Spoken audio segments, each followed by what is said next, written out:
हम इब्रानी 9वें अध्याय में जाएंगे, पद संख्या 1 से चालू करेंगे और 10वें अध्याय के करीब 10वीं पंक्ति तक पढ़ेंगे। अब देखो, पहले वाचा में भी आराधना के नियम थे। मैं कुछ वर्ड बदल दूंगा, इसको सिंपल कर दूंगा। पुराने विधान में भी आराधना के नियम थे तथा एक मनुष्य के हाथों से बना आराधना का तंबू था। एक तंबू बनाया गया था जिसके पहला जो घर है वो घर था जहां दीप होते थे। वहां एक मेज थी और भेंट की रोटी थी। उसे पवित्र स्थान कहा जाता था। दूसरे पर्दे के पीछे एक और कक्ष था जिसे परम पवित्र कहा जाता था। इसमें सुगंधित सामग्री के लिए सोने की वेदी और सोने की मणि वाचा की संदूक थी। इस संदूक में सोने का बना मन्ने का एक पात्र था। हारून की वह छड़ी थी जिसने कपूली फूटी थी तथा वाचा के पत्थर की पत्रे थी। संदूक के ऊपर परमेश्वर की महिमामय उपस्थिति के प्रतीक यानी करूब बने थे जो क्षमा के स्थान पर छाया कर रहे थे। किंतु इस समय हम इन बातों की विस्तार से चर्चा नहीं कर सकते। सब कुछ इस प्रकार से व्यवस्थित हो जाने के बाद याजक बाहर कक्ष में प्रतिदिन प्रवेश करके अपनी सेवा का काम करने लगे।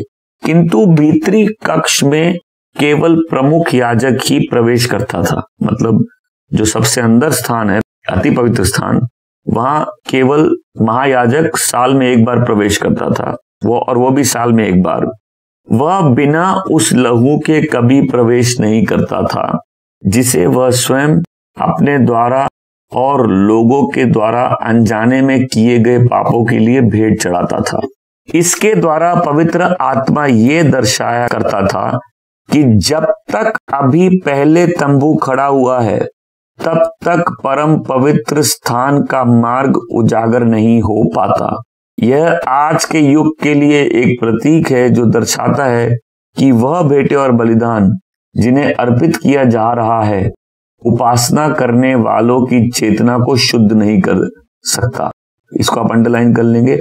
यह तो बस खाने पीने और अनेक पर्व विशेष स्थानों की बाहरी नियम है और नई व्यवस्था के समय तक के लिए यह लागू होते हैं। किंतु अब मसीह इस और अच्छी व्यवस्था का जो अब हमारे पास है महायाजक बनकर आ गया है। उसने उन अधिक उत्तम और संपूर्ण तंबू में से होकर प्रवेश किया जो मनुष्य के हाथों से नहीं बनाई हुई है, अर्थात जो संसारिक नहीं है। बकरों और बछड़ों के लहू को लेकर उसने प्रवेश नहीं किया था, बल्कि सदा सर्वदा के लिए, इसको अंडरलाइन कर लेंगे, सदा सर्वदा के लिए भेंट स्वरूप अपने ही लहू को लेकर परम पवित्र स्थान में प्रवेश किया था। इस प्रकार उसने हमारे लिए पापों से अनंत छुटकारे को सुनिश्चित कर दिया है। इसको अंडरलाइन कर लेंगे। किस प्रकार उसने हमारे लिए पापों से अनंत छुटकारे को सुनिश्चित किया है। बकरे और सांडों के लहू तथा बछिया के भभूत का उन पर छिड़का जाना अशुद्धों को शुद्ध बनाता है ताकि बाहरी तौर पर पवित्र किया जाए। इसको अंडरलाइन करेंगे, ताकि बाहरी तौर पर पवित्र किया जाए। जब यह सच है तो मसीह का लहू कितना प्रभावशाली होगा। इसको अंडरलाइन करेंगे, मसीह का लहू कितना प्रभावशाली होगा, जिसने अनंत आत्मा के द्वारा अपने आप को एक संपूर्ण बलि के रूप में परमेश्वर को समर्पित कर दिया है। सो उसका लहू हमारी चेतना को उस कर्मों से छुटकारा दिलाएगा जो मृत्यु की ओर ले जाते हैं तथा हम सजीव परमेश्वर की सेवा कर सके। ये अंडरलाइन करेंगे कि उसका लहू हमारी चेतना के उन कर्मों से छुटकारा दिलाएगा जो मृत्यु से ले जाते हैं तथा एक सजीव परमेश्वर की सेवा कर सके।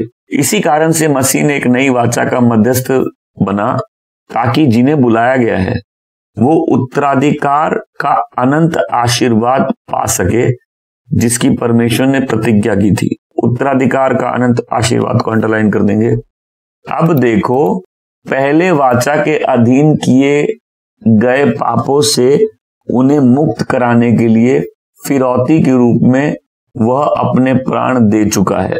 जहां एक वसीयत नामे का प्रश्न है तो उसके लिए जाने के लिए लिखा है उसकी मृत्यु का प्रमाणित किया जाना आवश्यक है। मतलब जब वसीयत होती है वो तभी एक्टिवेटेड है जब उसको लिखने वाला मर जाए, क्योंकि कोई वसीयतनामा केवल तभी प्रभावी होता है जब उसके लिखने वाले की मृत्यु हो जाती है।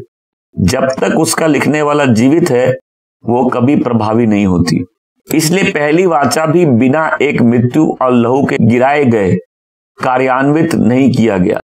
मूसा जब व्यवस्था के विधान के सभी आदेशों को सब लोगों को घोषणा कर चुका तो उसने जल के साथ बकरे और बछड़े के लहू को लाल ऊन और हिस्सप की टहनियों से चर्म पत्रों और सभी लोगों पर छिड़क दिया।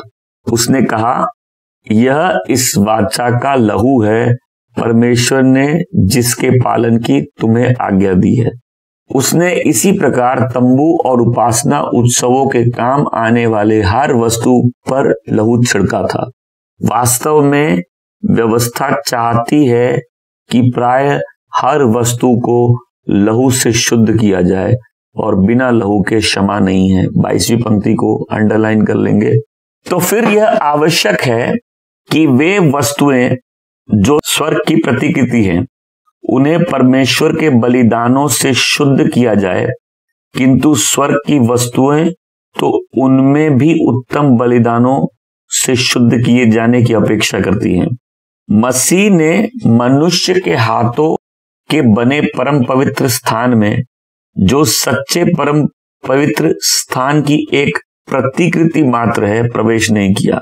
उसने तो स्वयं ही स्वर्ग में प्रवेश किया ताकि अब वह हमारी और परमेश्वर की उपस्थिति में प्रकट रहे। इसको अंडरलाइन कर देंगे 24वीं पंक्ति को। और ना ही अपना बार बार बलिदान चढ़ाने के लिए उसने स्वर्ग में इस प्रकार प्रवेश किया जैसे महायाजक उस लहू के साथ जो उसका अपना नहीं है परम पवित्र स्थान में हर साल प्रवेश करता था। नहीं तो फिर मसीह की सृष्टि के आदि से ही अनेक बार यातनाएं झेलनी पड़ती, किंतु अब देखो इतिहास के चरम बिंदु पर अपने बलिदान के द्वारा पापों का अंत करने के लिए वह सदा सदा के लिए एक ही बार प्रकट हो गया है। अंडरलाइन करेंगे, सदा सदा के लिए एक ही बार प्रकट हो गया है। जैसा एक बार, इस लाइन को भी अंडरलाइन करना है, जैसा एक बार मरना और उसके बाद न्याय का सामना करना मनुष्य के लिए नियति है। एक जीवन मिलता है, एक बार आदमी मरता है और उसके बाद परमेश्वर के सामने उसको खड़ा होना होता है। इसको अंडरलाइन करेंगे। सो वैसे ही मसीह को एक ही बार अनेक व्यक्तियों के पापों को उठाने के लिए बलिदान कर दिया गया। इसको भी अंडरलाइन कर लेंगे यहां तक। और वह पापों को वहन करने के लिए नहीं, बल्कि जो उसकी बाट जो रहे हैं उनके लिए उद्धार लाने के लिए फिर दूसरी बार प्रकट होगा। हम 10वें अध्याय में जाएंगे। व्यवस्था का विधान तो आने वाले उत्तम बातों की छाया मात्र प्रदान है, मतलब परछाई है। पुराना नियम नए नियम की परछाई है। अपने आप में वो बातें व्यर्थ नहीं है। इसलिए उन्हीं बलियों के द्वारा जिन्हें निरंतर प्रतिवर्ष अनंत रूप से दिया जाता रहता है, उपासना आराधना के लिए निकट आने वालों को सदा सदा के लिए संपूर्ण सिद्ध नहीं किया जा सकता। यदि ऐसा हो पाता तो क्या उनका चढ़ाया जाना बंद नहीं हो जाता? क्योंकि फिर तो आराधना करने वाले एक ही बार में सदा सर्वदा के लिए पवित्र हो जाते और अपने पापों के लिए फिर कभी स्वयं को अपराधी नहीं समझते। इसको अंडरलाइन कर लेंगे। और अपने पापों के लिए फिर कभी स्वयं को अपराधी नहीं समझते, किंतु वे बलियां तो बस पापों को एक बार वार्षिक स्मृति मात्र है। क्योंकि सांडों और बकरों का लहू पापों को दूर कर दे, ये संभव नहीं है। इसको अंडरलाइन कर दे। इसलिए जब यीशु इस जगत में आया था तो उसने कहा, तूने बलिदान और कोई भेंट नहीं चाहा, किंतु मेरे लिए एक देह तैयार किया है। तू किसी होम बलि से नहीं, पाप बलि से प्रसन्न नहीं हुआ। तब फिर मैंने उससे कहा, और पुस्तक में मेरे लिए यह भी लिखा है, मैं यहां हूं, हे परमेश्वर, मैं तेरी इच्छा पूरी करने आया हूं। उसने पहले कहा था बलिया और भेंटे, होम बलिया और पाप बलिया ना तो तू चाहता है और ना तो उनसे प्रसन्न होता है, यद्यपि व्यवस्था के विधान ये चाहता है कि वे चढ़ाई जाए। तब उसने ये कहा, मैं यहां हूं, मैं तेरी इच्छा पूरी करने आया हूं। तू वह दूसरी व्यवस्था को स्थापित करने के लिए पहले को रद्द कर देता है। सो परमेश्वर की इच्छा से एक बार ही सदा सर्वदा के लिए यीशु के बलिदान के द्वारा हम पवित्र कर दिए गए हैं। इसको अंडरलाइन कर लेंगे। ओके, दो बातें यहां इस लाइन में क्या है, जब पुराने विधान में वो लहू और राख छिड़का जाता था वो सिर्फ शरीर को शुद्ध करता था, लेकिन मसीह का लहू तुम्हारे अंतर मन को, तुम्हारे कॉन्शियंस को शुद्ध करता है। क्यों करता है?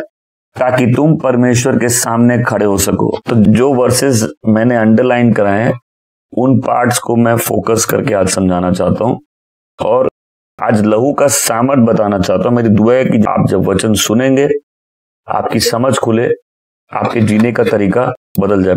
यीशु के लहू का सामर्थ समझना होगा। जब पुराने विधान में हम जब पुराना विधान पढ़ते हैं, हर जन एक चीज नोटिस करेगा, पुराने विधान में बहुत से नियम थे, बहुत से तरीके थे। वर्शिप का एक रेगुलेशन था। वर्शिप पहले क्या है? वर्शिप जब भी कोई करता है वो अपने मन से नहीं कर सकता। परमेश्वर बताएंगे मेरे पास कैसे आना है, परमेश्वर खुद डिसाइड करेंगे, परमेश्वर प्रकट करेंगे। एक तो परमेश्वर को कोई नहीं जान सकता जब तक परमेश्वर अपने आप को प्रकट नहीं करे। फिर दूसरा, परमेश्वर कैसे उनके पास आना है ये वर्शिप का तरीका बताएंगे। और ये सिस्टम यूनिवर्सल है कि कोई देवी देवता ये वो, जब कोई आदमी किसी भी, और मैं जब देवी देवता बोलता हूं मैं सामर्थ्यों की बात करता हूं, हम परम प्रधान परमेश्वर की बात नहीं कर रहे। किसी भी धर्म में जो वर्शिप का सिस्टम होता है वो परमेश्वर बताते हैं, मतलब वो देवी देवता बताते हैं। यहां तक सब समझ रहे हैं? तो जब पुराना विधान पढ़ते हैं एक बात हम देखेंगे कि हमारे पुराने धर्म की तरह उसमें बहुत सारे रेगुलेशन थे। कितने लोग अपने घरों में मंदिरों में पूजा में बैठे हुए पहले, तो वहां जो पूरा सिस्टम वर्शिप का होता है वो बड़ा रूल्स एंड रेगुलेशंस वाला है। पहले ये काम होगा, चीजें इसमें रखी जाएंगी, ये बलिदान के लिए होगा, ये आरती पढ़ी जाएगी। सबने देखा उस सिस्टम को, राइट? तो जब पुराना विधान देखेंगे एक वर्शिप का सिस्टम है। और अब पुराने विधान क्या है? नए विधान की परछाई है, क्योंकि ये नेवर एंडिंग सिस्टम है। एवरीडे याजक अंदर जाएगा, हर दिन धूप जलाएगा, हर दिन जोत जलाएगा, हर दिन वो टेबल में जो ब्रेड है उसको रखेगा, हर दिन सुगंधित धूप उस मंदिर में जाएगा, और हर साल में एक बार वो उस अति पवित्र स्थान में जाके लहू छिड़केगा। मैं सब बोलो साल में एक बार, क्योंकि अति पवित्र स्थान में सिर्फ साल में एक बार प्रवेश किया जाता है और बिना लहू के कोई प्रवेश नहीं कर सकता, मर जाएगा वो।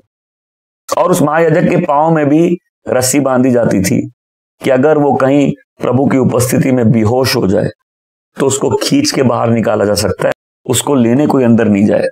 क्या कोई समझ रहा है इस बात को कि एक तो कितना फियरफुल चीज है उस जीवित परमेश्वर के सामने आना, और दूसरा पुराना विधान और नया विधान बिना लहू के उसके सामने नहीं जाया जा सकता, क्योंकि आदमी पापी है, परमेश्वर पवित्र है, पाप की सजा मृत्यु है, जीवन लहू में है, किसी का लहू बहना चाहिए, नहीं तो पनिशमेंट डेथ है। कि जब भी महायाजक साल में एक बार भी प्रवेश करेगा, किसी का बलिदान जरूरी है तभी वो प्रवेश कर सकता है। मैं चाहता हूं कि जब हम लोग आज तक जितना वर्ल्डली या दुनिया में अपने पुराने धर्म में या पुराने विधान में जब हम पढ़ते हैं, हम वर्शिप का सिस्टम देखते हैं, हम लोग उस ब्लड की इंपॉर्टेंस को समझे कि वो ब्लड क्यों जरूरत है। क्योंकि किसी का वध होना जरूरी है, परमेश्वर के सामने कोई ऐसे नहीं जा सकता है। वो पवित्र है, आदमी पापी है, और पापी आदमी परमेश्वर के सामने खड़ा नहीं हो सकता।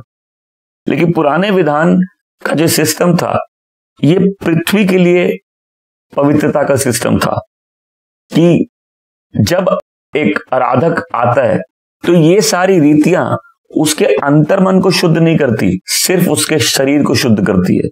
तो जब पुराने विधान में तंबू बनाया गया, ये तंबू में दो भाग थे। इस तंबू के बाहर बलिदान चढ़ते थे, हर दिन याजक अंदर आते थे, वहां दिया था, ब्रेड की टेबल थी, और फिर साल में एक बार महायाजक सबसे अंदर जाता था, जो अति पवित्र स्थान है, जहां वाचा की संदूक थी। तो अगर परमेश्वर को वो बलिदान एक्सेप्टेड होते, उनको बार बार नहीं जाना पड़ता। लेकिन क्योंकि उनको बार बार जाना पड़ता है, इसलिए पवित्र आत्मा क्या दिखा रहा है? वो दिखा रहा है कि इससे खाली शरीर शुद्ध होता है, अंतर्मन शुद्ध नहीं होता। नंबर 1। नंबर 2, ये अति पवित्र स्थान का मार्ग अभी तक खुला नहीं है, क्योंकि परमेश्वर को बकरों और बैलों का लहू नहीं चाहिए। आमीन। तो जब वचन में हमने 10वें अध्याय में पढ़ा कि मैं आया हूं तेरी इच्छा पूरी करने, इसका मतलब क्या है? जब मरियम के कोख में पवित्र आत्मा के द्वारा एक शरीर तैयार होता है, ये वो तंबू है जो इंसानी हाथों से तैयार नहीं हुआ। इसलिए यीशु ने कहा तुम इस मंदिर को गिरा दो, मैं 3 दिन में इसको उठा दूंगा। जबकि वहां जो मंदिर था वो 46 साल में बना था। ये एक अलग तंबू था, क्योंकि अभी तक महिमा उस तंबू में थी जो इजराइल ने मूसा के निर्धारित, मतलब मूसा के आदेशों के अनुसार खड़ा किया था। लेकिन अब एक तंबू था जो मरियम की कोख में तैयार हो रहा था, और परमेश्वर की सारी भरपूरी, सारी ग्लोरी इस तंबू के अंदर थी।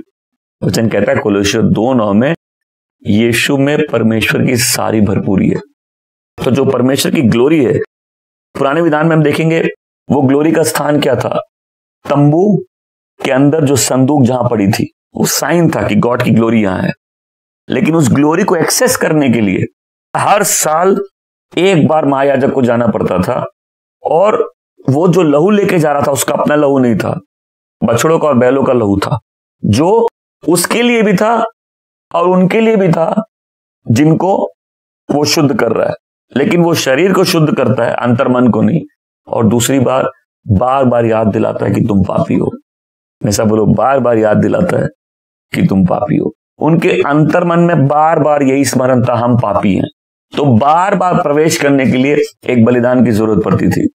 लेकिन जब मरियम के कोख में वो तंबू बनाया गया, एक टैबरनेकल तंबू होता है जिसके अंदर कोई रहता है, तो परमेश्वर ने एक तंबू बनाया और संदूक की जगह रखी, तो वो वास परमेश्वर के वास करने की जगह हो गई। आप किसी वर्शिपर को, किसी आराधक को, इजराइल में जब हम पढ़ते हैं भजन संहिता 121 में, मैं आंखें अपनी पर्वत की ओर उठाता हूं, मेरी सहायता कहां से आएगी? तो जो मंदिर था ऊंचाई में था। तो पुराने विधान में किसी भी वर्शिपर के लिए वर्शिप का मतलब है उसको मंदिर में जाना जहां प्रेजेंस है। आमीन। लेकिन जब यीशु पैदा होते हैं, मरियम के कोख में वो तंबू बनता है, परमेश्वर के सारा ग्लोरी का डिपॉजिट उस यीशु में होता है। और जैसे इस तंबू के बाहर, जब मंदिर का जो तंबू था उसमें एक तीसरा हिस्सा था, वो बाहर का हिस्सा है, जहां जो भी बलिदान होता था वो बाहर मारा जाता था। बलिदान बाहर मारा जाता था। कोई सुन मेरी बात को? अंदर लाइट थी, जो 7 दियो वाला लैंप था, और टेबल में ब्रेड की टेबल थी। तो जैसे वो बलिदान बाहर मारा जाता था, यीशु भी बाहर मरे हैं अपने शरीर में। लेकिन यीशु जब बाहर मरे उस शरीर में, तो अब उस लहू के साथ एक बार परमेश्वर की उपस्थिति में जाते हैं, उनको बार बार जाने की जरूरत नहीं है। क्योंकि जब परमेश्वर इस तंबू को बनाने बोलते हैं, मूसा को आदेश देते हैं कि सब कुछ को तुम लहू से शुद्ध करोगे। तो जो पृथ्वी में है लहू से शुद्ध किया गया है, तो स्वर्ग में वो वाला लहू नहीं लग सकता। ये एक पवित्र लहू है। आमीन। यीशु खुद अपने लहू से एक महायाजक के रूप में, हाई प्रीस्ट के रूप में, अब अति पवित्र स्थान। और ये अति पवित्र स्थान कौन सा है? यीशु मरने के बाद कहां जाते? स्वर्ग जाते। आमीन। अब वो कैसे जा रहे? एक महायाजक की तरह अपना ही लहू लेके जा रहे हैं। इसलिए जब यीशु जब मरते हैं, मंदिर का पर्दा फट जाता है। इसका मतलब क्या है? वो जो ग्लोरी का एक्सेस था, वो जो प्रेजेंस का एक्सेस था, जो आज तक बंद था, यीशु के मरते ही वो एक्सेस का द्वार खुल गया है। हालेलुया। तो पुराने विधान में उनके खाने पीने, अपने आप को धोने, ये जो नियम थे, ये बाहरी शुद्धता के लिए थे। ये अंतर मन को शुद्ध नहीं कर सकते। लेकिन यीशु एक अलग तंबू में आया, जो इंसानी हाथों से नहीं बना, जो इस दुनिया का नहीं है, और वो अति पवित्र स्थान में प्रवेश करता अपने लहू के साथ, एक बार के लिए और हमेशा के लिए। वो लहू काफी है, जो सारे पापों से धोकर हमको साफ करता है और हमारे मरे हुए अंतर्मन को पवित्र करता है, ताकि हम निरंतर परमेश्वर की उपस्थिति में जाके उसकी आराधना कर सके। हालेलुया। आमीन। तो वचन क्या कहता है? नियम उनको पवित्र नहीं कर सकता है जो परमेश्वर के पास आना चाहते हैं, लेकिन जिसको यीशु के लहू ने पवित्र किया है वो निरंतर परमेश्वर के पास आ सकता है। अब ध्यान से सुनो, मैं आज जो सिखाना चाहता हूं। कुछ समय पहले हमने एक मैसेज किया था, शैतान की चेतना नहीं रखना है, परमेश्वर की चेतना रखना, याद है? आज हम लोग सेकेंड पार्ट में, पाप की चेतना नहीं रखनी है, यीशु के लहू की चेतना रखनी है और यीशु की चेतना रखनी है। बिकॉज बहुत सारे विश्वासी सिन कॉन्शियस हैं।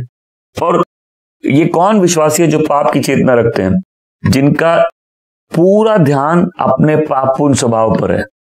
इनकी हालत पुराने विधान के उन आराधकों की तरह है जिनको बार बार एक बलिदान चाहिए अंदर जाने के लिए, जिनको क्षमा की जरूरत है, जो सब समय गिल्टी हैं, जो सब समय शर्म में रह रहे हैं और सब समय उनको लगता है हम तो अधूरे हैं। और मैं ऐसे विश्वासियों को देख के तंग आ जाता हूं जिनको कभी भी ये समझ नहीं आया कि तुम यीशु में कंप्लीट हो।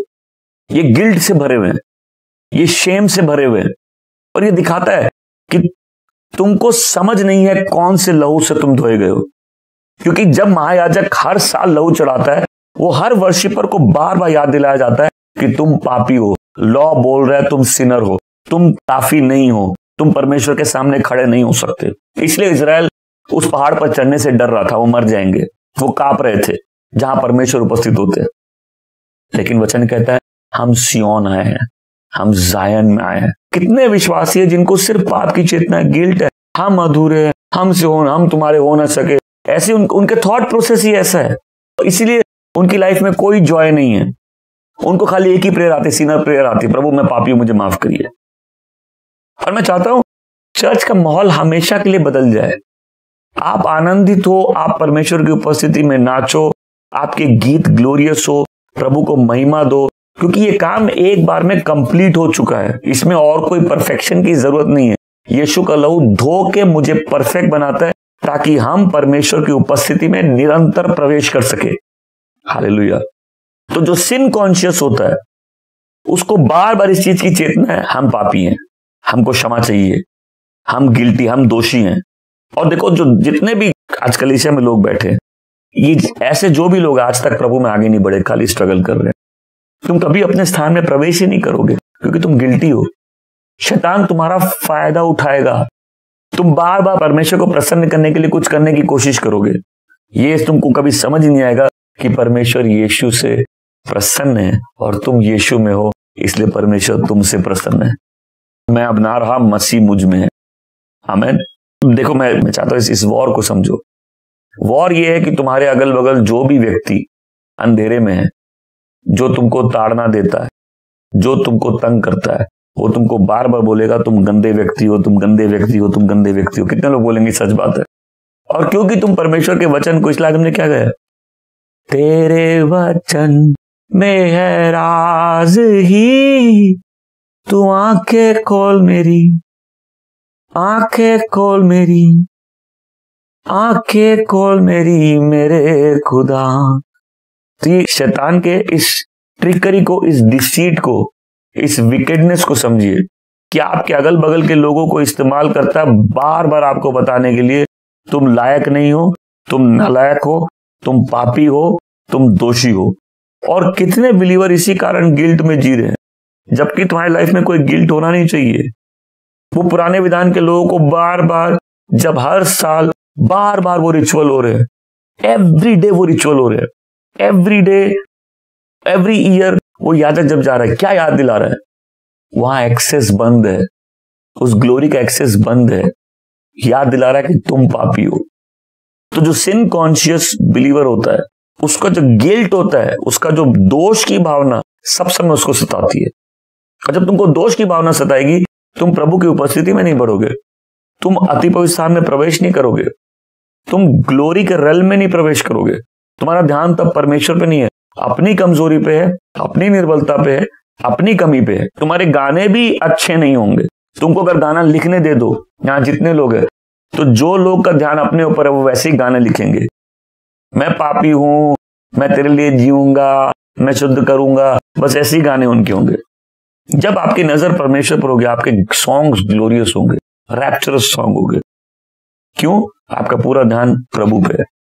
तो जिनको पाप की चेतना है उनका पूरा एम्फेसिस लॉ पे है, हम ये करेंगे तो हम ठीक है, हम ये नियम पूरा करेंगे तो हम ठीक है। तुम्हारा ध्यान नियम पे है, ग्रेस पे नहीं है, क्योंकि नियम तुम पे हमेशा दोष लगाएगा। क्या मेरी बात कोई सुन रहा है? हम प्रभु के दास इसलिए नहीं कि हम परफेक्ट है, हम प्रभु के दास इसलिए कि प्रभु ने मुझे नियुक्त किया, किसी को पसंद आए या ना आए। और कितने लोग चर्च इसलिए छोड़ते हैं कि प्रभु के दास ने कोई गलती कर दी, कोई पास्टर ने गलती कर दी, अब वो पास्टर और पास्टर जात से नाराज है। पास्टर जात एक होती है, सारे पास्टरों से नाराज है शहर और मोहल्ले के, क्योंकि आपके पास्टर ने कोई गलती कर दी। जितने इनएडुकेट आप हैं उतना ही इनएडिक्वेट आपका पास्टर है। जिस ग्रेस से आप जीवित है उसी ग्रेस से वो जीवित है। जो लहू आपको शुद्ध किया है वही लहू ने उसको शुद्ध किया। ये काबिलियत से नहीं है, ये गिफ्टिंग है, ये ग्रेस है। जब मेरा ध्यान ग्रेस पे रहेगा हम लिबरेटेड है। जब मेरा ध्यान ग्रेस पे रहेगा हम जॉयस है। जब मेरा ध्यान ग्रेस पे रहेगा हम प्रेजेस कर रहे हैं। जब मेरा ध्यान जॉय पे रहेगा हम वर्शिप कर रहे हैं। क्योंकि जब मेरा ध्यान पाप पे रहेगा हम बॉन्डेज में रहेंगे, हम मिजरेबल फील करेंगे। इनकी अवस्था कैसी है? आदम और हवा परमेश्वर की उपस्थिति में थे, ईडन में थे। ईडन मतलब होता है प्रेजेंस, वो पैराडाइस में थे। और परमेश्वर ने बोला तुम ये काम मत करना, तुम इस पेड़ से मत करना, तुम बाकी सारे पेड़ से खा सकते हो। जब शैतान ने उनको भ्रमित किया, धोखा दिया, मैं सब लोग धोखा दिया, शैतान धोखा देना ही जानता है, और उन्होंने उस पेड़ से फल खाए, उनका फर्स्ट रिएक्शन क्या था? वो प्रेजेंस में नहीं जा रहे, आप परमेश्वर को खोज रहे। उनका फर्स्ट रिएक्शन क्या था? तो छुप रहे। तो जितने लोग पाप की चेतना रखते हैं ये फेलोशिप में बड़े अनकंफर्टेबल होते हैं। देखिए, आप परसों 2 दिन इतना आनंद का महोत्सव, उसको आनंद का महोत्सव बोल सकते हैं ना। पार्ट ऑफ द रीजन कि वो जॉय का फेस्टिवल इसलिए था कि आप जिस जगह में थे आपको मालूम है कि परमेश्वर से भी एक्सेप्टेड है, अपने भाई बहनों से भी एक्सेप्टेड है। आपको यहाँ कोई जज नहीं कर रहा। कितनी गलत बात है, हम जो लहू से धुले हम दूसरों को कैसे न्याय करते हैं, क्योंकि हमको लगता है ये कर ले तो बेटर है, वो कर ले तो बेटर है। नहीं, सिर्फ यीशु का लहू उसको शुद्ध कर सकता है। तो जो सिन कॉन्शियस रहते हैं वो दूसरों से बहुत ज्यादा डिमांड करते हैं पवित्र होने के लिए। आदम और हवा अब परमेश्वर की उपस्थिति से छुप रहे, और ये बिल्कुल सेम माइंडसेट है। कई लोग से पूछो प्रेयर कर, हम नहीं कर पा रहे। क्यों नहीं कर पा रहे? हमसे ये पाप हो गया। तो तुम क्या पहली बार जब प्रभु की उपस्थिति में आए थे तुम पवित्र थे? क्या लहू ने ताकत खो दी है? क्या वो लहू अभी भी तुमको शुद्ध नहीं कर सकता? क्या यीशु तुम्हारे पुराने पाप, नए पाप और वो पाप जो तुम इजाद करोगे सबके लिए नहीं मरे? क्या यीशु उन पापों के लिए भी नहीं मरे जो तुम जाने अनजाने में करोगे? तो जब वो चेतना रहती है, लोगों को लगता है हम में कमी, हम परफेक्ट नहीं है, हम गिल्ट से भरे, हम परमेश्वर की उपस्थिति में कैसे? जैसे लोग रोज प्रेयर नहीं कर सकते, ऐसे लोग ग्लोरी रैम को एक्सेस नहीं करते, क्योंकि इनका पूरा ध्यान अपने ही कमियों पे, इनका ध्यान मसीह के परफेक्शन पे नहीं है। तो ये तुमको बंधन में लाएगा, ये तुमको सब समय मिजरेबल फीलिंग देगा, तुम रिलीजियस बन जाओगे, तुम दूसरों से बहुत हाई डिमांड करोगे वो जो तुम खुद भी नहीं करते, क्योंकि तुम सबसे पाप की चेतना रखते हो। तुम परमेश्वर से छुपोगे, तुम बंधन में चले जाओगे, तुम स्लेवरी में चले जाओगे, क्योंकि जो पाप करता पाप का दास है। तो तुमको पाप की चेतना है तो तुम दास ही बन के रहोगे। वो तुमको परमेश्वर से छुपने मजबूर करेगा। तुम दोष में जियोगे, गिल्ट में जियोगे, शर्म में जियोगे, डर में जियोगे। वही डर जो आदम को महसूस हुआ जब वो पाप किया था। तुमने उस पेड़ से खाया है जो पेड़ सही और बुरे के ज्ञान का पेड़ है। तुम उस पेड़ से नहीं खा पाओगे जो परमेश्वर ने उस ईडन में रखा था। वो अनंत जीवन के पेड़ से नहीं खा पाओगे तुम। उस जीवन का जो पेड़ है जिसमें वो फल लगते हैं जीवन के, तुम उससे नहीं खाओगे। और फिर शैतान को तुम्हारे लाइफ में एडवांटेज मिल जाएगा। कितनों से बोल रहे हैं मेरी आंख खुल रही है, मेरी गलती समझ में आ रही है। क्या आपकी गलती आपको समझ में आ रही है? क्या आपको समझ में आ रहा है शैतान आपको कहां अटका के रखा है? क्यों उसने लोग रखे आपके अगल बगल जो सब समय आपको आरोप लगाए? तो फिर जब मैं पाप की चेतना सब समय रखा हूं, मेरा माइंडसेट क्या रहेगा? कोई कमी है, हमको इसको ठीक करना है। और अब मेरा ध्यान रहेगा हमको ये करना है, ये करना है, ये करना है, तब हम परमेश्वर की प्रेजेंस में जा सकते हैं। और तुम्हारा हाल फिर आदम और हवा जैसा हो जाएगा जो अपने लिए कपड़े बनाते हैं ताकि वो नंगे नहीं दिखे। इससे पहले वो ग्लोरी में छुपे थे, अभी वो अंजीर के पेड़ के पत्तों से अपने आप को ढकना चाहते हैं। तब परमेश्वर आते हैं और वो एक बलिदान करते हैं और उसकी चमड़े से इनको ढकते हैं। कि तुम अपने आप को फिक्स नहीं कर सकते, परमेश्वर तुम्हारी कमियों को फिक्स कर सकते हैं। जब कोई किसी का ऐसा माइंडसेट होगा, तुम्हारी लाइफ कहां सफर करेगी, तुम समझ नहीं पाओगे क्षमा पूरी क्या होती है, तुमको समझ नहीं आएगा एक्सेप्टेंस क्या होती है। और बहुत से लोग लाइफ में रिजेक्शन से डील कर रहे हैं। जब आपके क्लोज रिलेशनशिप में जिससे आप प्यार करते हो आपको रिजेक्ट कर दे, वो फीलिंग कितनी डिस्ट्रॉइंग होती है, राइट, कि हम एक्सेप्टेड नहीं है। बट इस बात को समझो, तुम खाली माफ नहीं किए गए, तुम एक्सेप्टेड हो।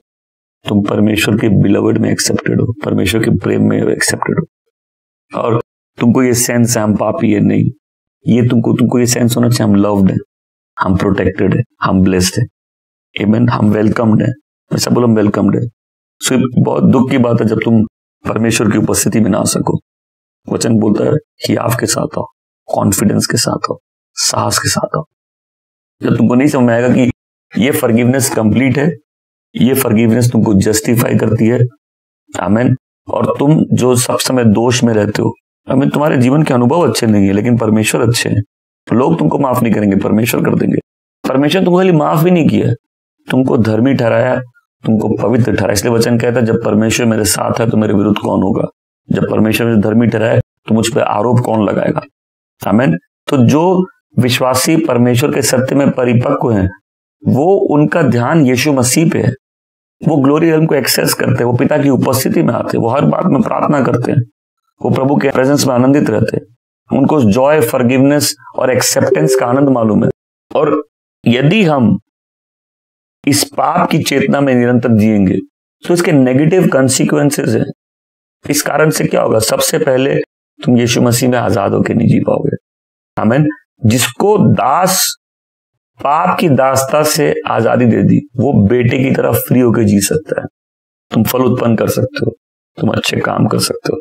फिर ये जो तुम्हारे प्रिविलेज हैं, जो तुम्हारे फायदे हैं परमेश्वर के बच्चे होने के, जो आशीष हैं, तुम उनको मिस कर दोगे। तुम उनकी भरपूरी का फायदा कभी नहीं उठा पाओगे। तुम आत्मा की चलाई नहीं चलोगे, तुम शैतान की आवाज सुनोगे, तुम दोष में रहोगे। क्या मैं ये बोल रहा हूं कि तुम पाप करोगे और तुमको उसके लिए क्षमा नहीं चाहिए? क्षमा विश्वास से मिलती है। मैं सब बोलो, क्षमा विश्वास से मिलती है। तुमको क्षमा मांगनी नहीं है, ग्रहण करनी है। बोलो मेरा केस अलग है, प्रभु के बच्चे का केस अलग है। वो कभी भी प्रेजेंस में जा सकता है, कभी भी अपने पाप कन्फेस करके धुल सकता है।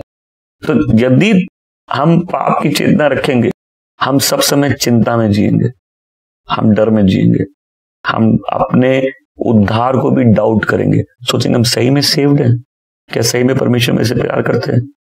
हम अपने और परमेश्वर के रिलेशनशिप पे क्वेश्चन करेंगे। मेरी दुआ आज ऐसा चेंजेस आए सब में कि आपका रिलेशनशिप परमेश्वर से एक अलग स्तर पे चला जाए, आप ग्रो करें उसमें, परमेश्वर की आवाज सुने। तो अगर इससे छुटकारा चाहिए, क्या करना होगा? पहले इस सत्य को एक्सेप्ट करो, तुम पूरे माफ किए गए हो और मसीह में धर्मी ठहराए गए हो, आमीन।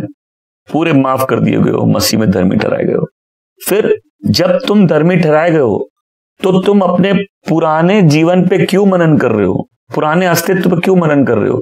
अपने नए, तुमको जो नई पहचान दी गई है मसीह में, जहां तुमको धर्मी और पवित्र बोला गया है, तुम उस पे ध्यान दो, उस नए जीवन पर मनन करो। वचन कहता है जो बात भली है, जो बात सुहावनी है, जो अच्छी रिपोर्ट की है, उन पे ध्यान लगाओ। तो तुम माइंड कहां लगा रहे हो, तुमको रिजल्ट्स वहीं मिलेंगे। तीसरी बात, मैंने सालों तक देखा, सालों से देखता हूं, किसी को प्रेयर के लिए माइक दो, अगर आज वो कोई पाप करके आया है, वो सब समय पूरा टाइम पाप की माफी मांगता रहेगा। कभी इसको ध्यान से देखना, जो सिन कॉन्शियस है उसके हाथ में माइक दे दो प्रेयर करने के लिए, प्रभु वो सिर्फ रोता रहेगा। प्रेयर में रोना गलत चीज नहीं है, पाप के लिए रोना गलत चीज है। बार बार रोने से माफी नहीं होती, विश्वास से मिलती है। लेकिन जिसको पहचान है अपनी, उसकी प्रेयर फिर अलग टाइप की होगी ना, वो प्रभु को महिमा देगा। धन्यवाद परमेश्वर, आपकी महिमा, आपकी स्तुति, आपकी प्रशंसा, आपकी जय जयकार हो, आपका नाम ऊंचा उठाया जाए। धन्यवाद परमेश्वर उस महान काम के लिए जो आपने मेरे जीवन में किया है। धन्यवाद, मैं एक्सेप्टेड हूं, मैं लव्ड हूं, मैं आपका बेटा हूं। धन्यवाद, आपकी सोच अच्छी है मेरे लिए, मेरे जीवन के लिए जो भी इरादे आप उसको सिद्ध करेंगे, आप अपनी आत्मा से मेरी अगुवाई करेंगे। आपकी प्रेयर डिफरेंट होगी। पहला आपको क्या करना है? आपको समझना है इस ट्रुथ को कि हम कंप्लीटली फॉरगिवन है, हम जस्टिफाइड है, हमको धर्मी ठहराया गया। दूसरा, अपनी नई पहचान पर मनन करना है। तीसरा, परमेश्वर के प्रति धन्यवाद से भरे रहना है, आमीन, और उसके अनुग्रह पर भरोसा करना है अपने पाप पर करने से ज्यादा। फिर एक स्पिरिचुअल डिसिप्लिन अपने लाइफ में तैयार करना है, जैसे रोज प्रार्थना करनी है, वचन पढ़ना है, आमीन, जिससे हम उस सत्य में स्ट्रांग होते जाए। मैं चाहता हूं आप ऐसे स्ट्रांग फोर्स बन जाए कि आपसे लड़ना मुश्किल हो जाए। आप घर में लड़ाकू हैं, वो अलग चीज है, वो एक अलग फोर्स है। जिस फोर्स से आप लड़ रहे हैं उससे छुटकारा चाहिए। कितने लोगों को छुटकारा चाहिए उससे? वो फोर्स नहीं, एक स्पिरिचुअल फोर्स बन जाए। फिर क्या करना है? कॉन्शियस हो जाओ यीशु ने मेरे साथ क्या किया है, क्योंकि ये चाबी है वो सारी चीजें रिसीव करने के लिए जो तुम्हारी है। बहुत से विश्वासी वचन पढ़ते ही नहीं है कि पूछेंगे कैसे हैं आप, मैं बोलूंगा मैं आशीषित को बदल नहीं सकता, तो लगता कोई नई बात बोल रहा हूं मैं तो वचन का निचोड़ समझा रहा हूं।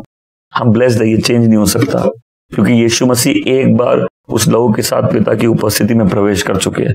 और अब हम गिल्टी कॉन्शियंस नहीं है कि हम गिल्टी हैं, हम अच्छे नहीं है, बताओ मत, हमको मालूम है, हम खुद बता देते हैं हम अच्छे नहीं है। यीशु मसीह अच्छे, जिसने मेरे से प्यार किया वो अच्छा है, जिसने मेरे लिए अपनी जान दी है वो अच्छा है, और क्योंकि वो अच्छा है वो मुझे अपनी उपस्थिति में बदलता रहता है। उसका प्यार मेरे को चेंज करता है। तो जो मेरी सारी आशीष है उसको रिसीव करने का की क्या है? अभी बहुत से लोग बुरे टाइम से जा रहे हैं, तो तुम बुरे टाइम से जा रहे हो उसका मतलब प्रभु मेरे से प्यार नहीं करते, हम पापी, हम शराबी थे। अरे भाई, तुम एक्सेप्टेड हो, तुम लव्ड हो, तुम फॉरगिवन हो, आमीन। जब तुम यीशु मसीह पे फोकस करोगे, अपनी ब्लेसिंग पे फोकस करोगे, परमेश्वर ने क्या किया उस पर फोकस करोगे, उसके वचनों को पढ़ोगे, तुम वो सारी चीजें जो तुम्हारे अकाउंट में तुम उसको एक्सेस कर पाओगे। तो जो पाप की चेतना रखता है परमेश्वर से दूर भाग रहा है, जो प्रभु की चेतना रखेगा प्रभु के पास भागेगा। तुम वेट नहीं करोगे कब हम प्रेयर करें, तुम वेट नहीं करोगे कब हम प्रभु की प्रेजेंस में जाए, आमीन। उस ग्लोरी को एक्सेस करना बहुत इजी हो जाएगा। फिर तुम्हारे पास बोल्डनेस और कॉन्फिडेंस रहेगा। वचन कहता है अनुग्रह के सिंहासन के सामने पूरे साहस के साथ आओ, आमीन। तुम्हें वो याद रहेगा, कॉन्फिडेंस रहेगा, हालेलुया। तुम पापी जैसे नहीं, परमेश्वर के बच्चे जैसे वहां खड़े रहोगे। तुम परमेश्वर के सच्चे और उस पीस को एक्सपीरियंस करोगे जो कभी खत्म ही नहीं होता, क्योंकि तुमको मालूम है यीशु ने तुम्हारे साथ क्या किया। ये गॉस्पेल है। तुमको मालूम है परमेश्वर तुमसे खुश है। आज मैंने प्रेयर नहीं की, तूने मुझसे प्रार्थना नहीं की, तुझ मनुष्य, मैं तुझे कच्चा चबा जाऊंगा। इससे बाहर निकलना है, आमीन। मैं सब बोला I am loved, I am blessed, I am forgiven, I am justified. मुझसे प्यार किया गया, मुझे माफ किया गया, मुझ पे दया दिखाई गई है, अनुग्रह काफी है मेरे जीवन के लिए। तो क्या होता है, प्रभु के लोग कभी भी अगर उस सत्य में नहीं बढ़ेंगे तो हमेशा आपका पूरा विश्वासी जीवन झूठ में बीत जाएगा। आप अपनी उस ब्लेसिंग्स को, प्रोमिसेस को लाइफ में देख नहीं पाओगे। आपकी लाइफ में बहुत प्रॉब्लम है, लेकिन आपको जो सत्य जब मालूम चलेगा, वो उस सत्य का जॉय आपकी सारी प्रॉब्लम से ज्यादा हो जाएगा कि जीसस ने, यीशु ने आपके साथ क्या किया। अभी भी मैं बोल रहा हूं, विश्वासी समझते ही नहीं उनके साथ हुआ क्या है। वो अभी भी चर्च में अपना दुखी चेहरा लेके आते हैं, अभी भी लाइफ में परेशान होके और गिल्ट में जी रहे। एक मैं बता, आपका दुश्मन जो अंधकार में, उसका कॉन्फिडेंस देखिए, ये वैसे ही है जैसे कई बार कहना आप सच बोलेंगे, लेकिन आपके बगल में जो झूठ बोलता है इतना कॉन्फिडेंस से बोलता है कि जब झूठ बोलेगा आप भी कंफ्यूज हो जाएंगे, हम तो गलत नहीं बोल रहे, आप अपने आप को डाउट करने लग जाओगे। बट देखो, आपसे लड़ने वाला दुश्मन, वो जो व्यक्ति अंधकार में, उसका कॉन्फिडेंस देखो, आप प्रभु के बच्चों का कॉन्फिडेंस देखो। मैं इसलिए बोलते हैं ये विडंबना है कि परमेश्वर के बच्चों के लाइफ में ना कॉन्फिडेंस है, तो उनके जीवन में सिर्फ शर्म है और दोष है। हालेलुया।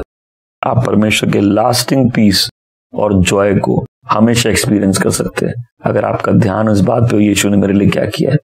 फिर तुम्हारा फोकस अपने कमियों से, अपने गलतियों से, अपने पापों से हटकर यीशु के सामर्थ पर चला जाएगा, यीशु की जीत पे चला जाएगा। आमीन, आमीन। अगर हम एवरीडे कॉन्शियस है हम क्या हैं, हम क्या कर रहे हैं, मेरी लाइफ चेंज नहीं होगी, हम और गलतियां करेंगे। यीशु के ग्लोरी में चेंज होके आगे और परिवर्तित होके ग्लोरियस लाइफ का सीक्रेट क्या है? जब मेरा फोकस है यीशु कौन है उस पर, जब मेरा फोकस है यीशु ने क्या किया, उसकी जीत कितनी कंप्लीट है। आमीन। यीशु ने सब काम कंप्लीट कर दिया है, उस पर विश्वास करो और उसके जय में शामिल हो। आमीन। अब बोले और मेरा जो पाप, पहला यूहन्ना 1:7 कहता है, अगर हम ज्योति में चलते हैं क्योंकि वो ज्योति है और हम एक दूसरे के साथ सहभागिता करते हैं, तो यीशु का लहू हमें सारे पापों से धो देता है। सुनो मेरी बात, सुनो, इस बात को समझो। तुमको सिर्फ लाइट में चलना है, लहू तुमको अपने आप धो के साफ करता रहेगा। आमीन। वंस तुमने मन बनाया कि नहीं मुझे परमेश्वर की ज्योति में जीना, और क्या बचेंगे कितने, एक दूसरे के साथ सहभागिता। इसलिए वो जो रिलीजियस लोग हैं उनका माइंडसेट बहुत गलत है। वो फेलोशिप में बार बार आके लड़ेंगे क्योंकि दूसरों से बहुत हाई लेवल की होलीनेस वो एक्सपेक्ट कर रहे जो खुद भी नहीं चलते जिसमें, और उनको लगता है ये ठीक कर ले, वो ठीक कर ले, वो ठीक कर ले तो सब ठीक हो जाएगा। वो आपको डिलीवरेंस दे उस रिलीजियस माइंडसेट से।